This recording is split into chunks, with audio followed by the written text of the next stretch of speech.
I want to talk a little bit about goals on the line of how do you lose 37 pounds and write a book. I'm just going to kind of give you that as an example. For 24 years of my adult life, by choice, I weighed well over 200 pounds. I say by choice because, you see, I have never accidentally eaten anything. I mean, it's always been deliberate. And when I choose to eat too much today, I have chosen to weigh too much tomorrow. You can choose to set goals and realize your potential, or you can choose not to set them. Now, if you choose not to set them, you got to understand that the consequences are not going to be good down the road. For 24 years, I was going to lose that weight. As a matter of fact, in 24 years, I lost several thousand pounds of weight. How many of you already know exactly what I'm talking about?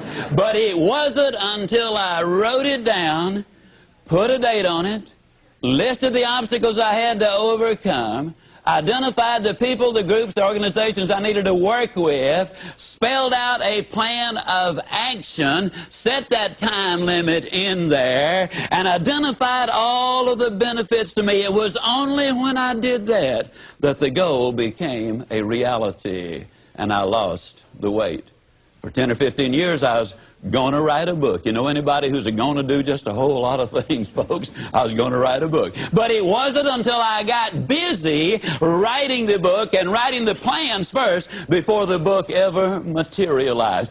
Now, if it sounds like I'm trying to sell you on having goals, how many of you are getting close already? How many of you are becoming convinced right quick like that you need to have those goals? There's no question about it. The immortal J.C. Penney many, many years ago said, "Give me a stock clerk with a goal, and I'll give you a man who will make history. But give me a man without a goal, and I'll give you a stock clerk." Now, the interesting thing is goals do not care who has them. Let me give you a classic example of the way they work. In 1950, a war-torn, devastated Japan, a nation which had lost an incredibly high percentage of its young men. Their cities were in ruins. They had been bombed out. But in 1950, they got together. They, meaning industry and government, got together and set a goal. The goal was we're going to be the #1 nation in the world during the 1950s in the production of textiles.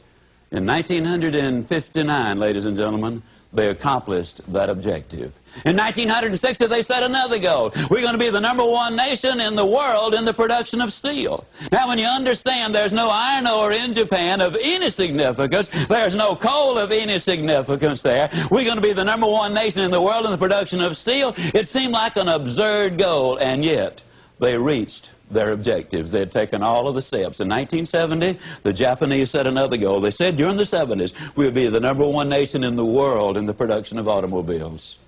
They missed it, folks.